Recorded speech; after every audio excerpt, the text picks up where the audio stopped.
Five star ഹോട്ടലാണത്രേ, five star hotel.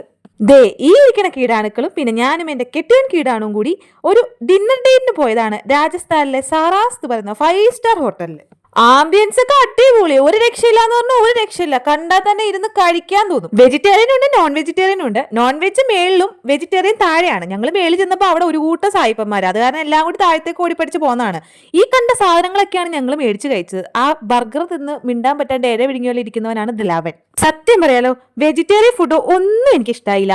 ആദ്യത്തെ byte എടുക്കുമ്പോൾ ഇങ്ങനെ കാണിക്കണം ഞാൻ, രണ്ടാമതായപ്പോഴേക്കും എന്റെ മുഖം മാറി. നിങ്ങൾ ശ്രദ്ധിച്ചു നോക്കൂ, അത്രയ്ക്കും എനിക്കിഷ്ടായില്ല കേട്ടാ. പിന്നെ ഈ വരുന്നത് 195 രൂപയുടെ വാട്ടർമെലൻ ജ്യൂസാണ്, ഫൈവ് സ്റ്റാർ വാട്ടർമെലൻ. മധുരം ഇല്ല, ഉപ്പും ഇല്ല, ഒരു ചൊവയില്ല, ഒരു വികാരമില്ലാത്ത ഒരു ജ്യൂസ്. ഇത് അവന്മാരുടെ പേരും ഷോ, പട്ടി ഷോ കാണിച്ചിരിക്കുന്നതാണ്. ഫോട്ടോയ്ക്ക് പോസ്റ്റും ചെയ്തിട്ടുണ്ട്. അവരവിടെ നിന്ന് അടിച്ചു മാറ്റിയ ജീരകമിഠായി കൊണ്ടാണ് ആയിരിക്കുന്നത്. കാരണം ആകെ തിന്നാൻ കൊള്ളാവുന്ന അത് മാത്രമേ ഉണ്ടായിരുന്നുള്ളൂ, അതെങ്കിൽ അത്. പിന്നെ ഞങ്ങൾ ഇത്രയും ബില്ലൊക്കെ പേ ചെയ്ത് അങ്ങനെ വീട്ടിലേക്ക് പോകുന്നു കേട്ടാ. പിന്നെ ഞാൻ ഈ കണ്ണാടി വെച്ചേക്കുന്നത് എന്തിനാന്ന് വെച്ചാൽ പൊടി അടിക്കാണ്ടിരിക്കാനാണ്, അല്ലാണ്ട് രാത്രി കണ്ണാടിയുടെ ആവശ്യമില്ലല്ലോ. അപ്പോൾ വീഡിയോ ഇഷ്ടപ്പെട്ടാൽ സബ്സ്ക്രൈബ് ചെയ്യുക, ലൈക്ക് ചെയ്യുക, സപ്പോർട്ട് ചെയ്യുക. സബ്സ്ക്രൈബ് ചെയ്യാൻ മറക്കല്ലേ. Okay, by.